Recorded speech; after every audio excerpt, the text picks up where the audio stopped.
बिस्मिल्लाहिर्रहमानिर्रहीम। अस्सलामुअलैकुम। उम्मीद है आप सब दोस्त खैरियत से होंगे। शायद ही पाकिस्तान में कोई ऐसा घर हो जिनके साथ बिजली के ओवर बिलिंग का मसला पेश नहीं आया हो।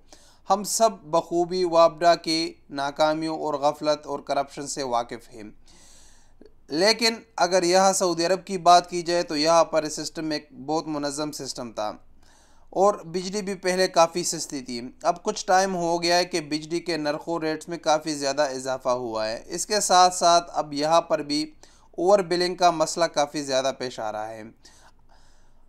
अब एक सऊदी शहरी ने एक वीडियो बनाई है जो मैं आप लोगों के साथ शेयर करूँगा।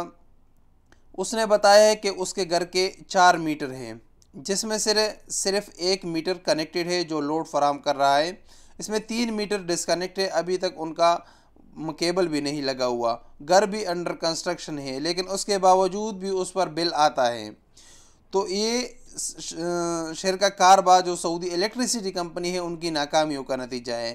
वो शख्स बाकायदा दिखा रहा है कि उसके ये केबल अभी तक कनेक्ट भी नहीं हुआ। ये सिर्फ एक शख्स के साथ ये मसला नहीं है, सऊदी अरब में अभी काफ़ी ज़्यादातर लोगों के साथ ये मसला ओवर बिलिंग का आ रहा है। वैसे भी रेट काफ़ी ज़्यादा हो चुके हैं बिजली के, और उसके बावजूद ओवर बिलिंग भी जो चेक नहीं करते मीटर को और ऐसे ही अपनी तरफ से उस पर बिल भेज देते हैं। तो ये मसला काफ़ी ज़्यादा आ रहा है। आप ये वीडियो मुलाहिज़ा कीजिए, आप लोगों को समझ में आ जाएगी। السلام عليكم. وهذه العدادات الآن لم تربط. انظروا 3 عدادات عندي، هناك واحد.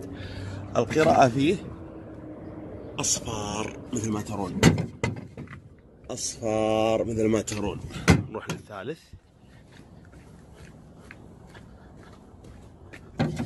أصفار مثل ما ترون، والعداد لم يربط.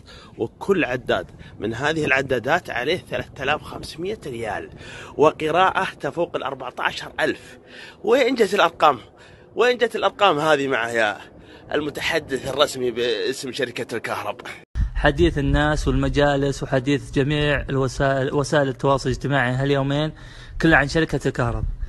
هذه فلة في روضة سدير، يعني ما أدري تدرون شو المضحك؟ المضحك إن شركة الكهرباء نزلت فاتورة على هالبيت المظلم ما فيه ولا لمبة، مبلغ يفوق 880 ريال على العداد.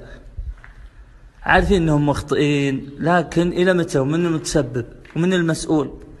الناس ما هي فاضية تراجع وتطامر عشان تعدل فواتيرها. كفاية استغفال وكفاية عبث في العدادات. اللهم اجرنا في مصيبتنا الصراحة.